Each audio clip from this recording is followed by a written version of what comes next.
Hello friends, welcome to CS centre.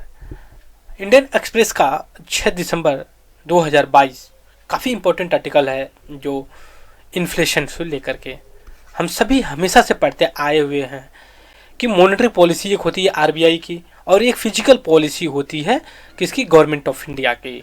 ये दो policy होती हैं कि ये डिसाइड करती हैं कि मार्केट में किस तरह की लिक्विडिटी होगी और किस तरह का डिमांड होगा और ग्रोथ रेट किस रोड से जाएगी।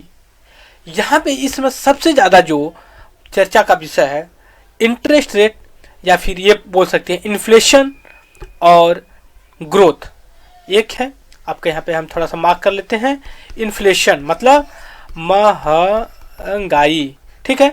दूसरा बात है ग्रोथ मतलब वृद्धि। हम यहाँ पे देखिए डेवलपमेंट नहीं लिख रहे हैं, डेवलपमेंट एक अलग वर्ड होता है, यहाँ पे हम ग्रोथ की बात कर रहे हैं, राइट। तो हम यहाँ पे डिसाइड करते हैं कैसे, थोड़ा सा हम बैकग्राउंड लेने की बात करते हैं अपना। देखिए जब ग्रोथ रेट होती है, जब हम वर्ड देख लीजिए, ग्रोथ की बात करते हैं, एक डेवलपमेंट। जब हम ग्रोथ की बात करते हैं तो इसे इकोनॉमिक ग्रोथ है, ठीक है, सोशल ग्रोथ है या फिर कोई भी ग्रोथ है। डेवलपमेंट की बात करते हैं ना जब हम, तो होलिस्टिक बात करते हैं। होलिस्टिक मतलब उसमें इकोनॉमिक की, पॉलिटिकल, सोसाइटी, कल्चरल सारी चीज़ें डेवलपमेंट होती है। जैसे मान लीजिए कि काफ़ी डेवलप ये व्यक्ति है, हम कहते हैं कि अरे मिस्टर एक्स काफ़ी डेवलप्ड है, वेल एजुकेटेड है, तो उनका मतलब है इकोनॉमिक कंडीशन बहुत हाई है उनकी, राइट। हेल्थ भी काफ़ी अच्छा है, उनका ड्रेस सेंस भी अच्छा है, हाउसिंग भी अच्छी, मतलब ये होलिस्टिक डेवलप्ड है, हर एक चीज़ में ग्रोथ हुआ है। कि ये मतलब जो ग्रोथ होती है ये एक डायरेक्शन में एक चीज़ को लेकर बात करता है। जब डेवलपमेंट की बात करते हैं तो ये पूरा होलिस्टिक होता है। Is that clear? अब आते हैं यहाँ पे कि ग्रोथ और उसके बाद इन्फ्लेशन। इन्फ्लेशन मतलब ये है जो आरबीआई है, इसको ये टारगेट दिया गया है अंडर आरबीआई एक्ट 1934 के अंतर्गत ये इस्टेब्लिशमेंट किया गया मॉनेटरी पॉलिसी कमेटी। हम व्हाइट बोर्ड ले लेते हैं पहले, तब उसमें अच्छे से हम कर सकते हैं। अब देखिए यहाँ पे क्या है कि जो आरबीआई है उसके पास एक टूल है कि जो बोलते हैं हम मॉनेटरिंग पॉलिसी कमेटी एक बैठी। ये किसके अंदर है? 1934 का जो 1934 का जो आरबीआई एक्ट है उसके अंतर्गत। दूसरी बात है ये इसका टारगेट है।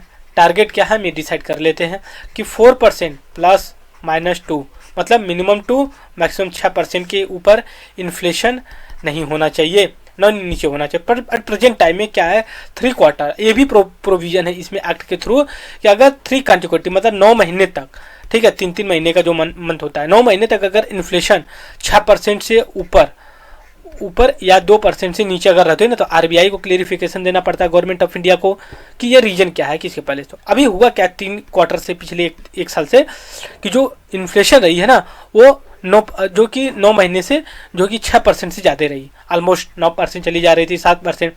प्रेजेंट टाइम में आया है 6.7% के आसपास, मतलब फिर भी टारगेट से कुछ ऊपर है बट मॉडरेट है। तो ये टारगेट रखी हुई है। और जो मॉनिटरिंग पॉलिसी कमेटी होती है ना, 6 लोगों का मेंबर होता है। तो 6 लोगों की जो मेंबर है, हम इसको देख लेते हैं कैसे ये काम करती है। हम इसको थोड़ा सा इरेज करते हैं, क्लियर कर लेते हैं, राइट। ये ओके।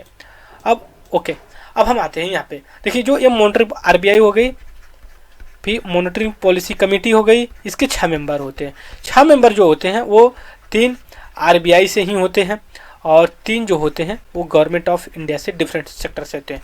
इसमें क्या होता है, एक मतलब वोटिंग होती है जो कि 4-2 से पास किया जाता है। इन केस ऑफ 3-3 में तो जो आरबीआई का गवर्नर होता है ना, इसका चेयरमैन होता है, उसके पास एक जो कि आप एक बोल सकते हो कि डिसाइडिंग पावर होती है। वो अगर जिस पक्ष में दे देगा वोट, उस पक्ष से पास हो जाएगा। इतना बेसिक चीज़ है। टारगेट हमने क्लियर कर लिया, वो कर लिया। अभी इन्फ्लेशन इतना ज़्यादा, तो अभी होने वाली क्या बात है, अभी करंट में हम देख लेते हैं क्या है इशू।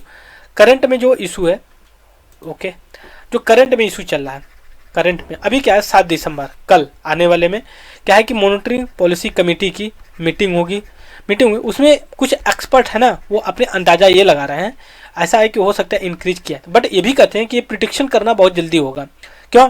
क्योंकि अगर आप इंटरेस्ट रेट या बैंक रेट जो होता है ना, अगर आप उसको इंक्रीज करते हो तो मार्केट से जो कि लिक्विडिटी जो कि कम कर रहे हो, लिक्विडिटी मतलब तरलता, मनी को अपने और अट्रैक्ट कर रहे हो, मार्केट से निकाल रहे हो, तो उससे क्या होगा, मार्केट में डिमांड कम हो जाए। जब डिमांड ही नहीं रहेगी तो ग्रोथ कैसे करेगा, इकोनॉमिक ग्रोथ। तो मतलब आरबीआई के पास इन्फ्लेशन और ग्रोथ दोनों के बीच लटकी हुई है। अब आगे देखते हैं क्या होता है कल। बट यहाँ पे हम देख लेते हैं, लेकिन ये कहते हैं ना कि नहीं, ऐसा है कि इन्फ्लेशन मान लीजिए इंडिया का ग्रेटर देन 6% है।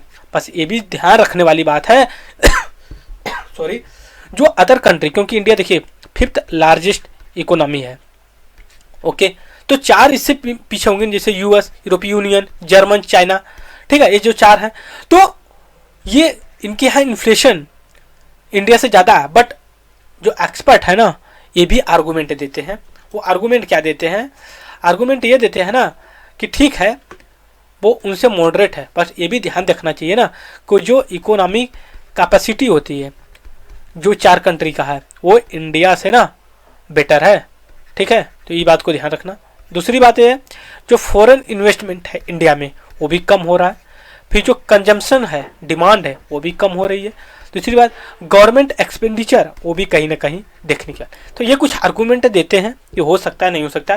कल जब ये शाम को मतलब 7 दिसंबर 2022 को अगर ये फिर मॉनेटरी पॉलिसी कमेटी होती है मीटिंग में, देखते हैं क्या होता है। तो ये मॉनेटरी पॉलिसी का बेसिक चीज़ें रहा, हमने देखा। सो इस वीडियो में इतना ही। Thank you very much discussion.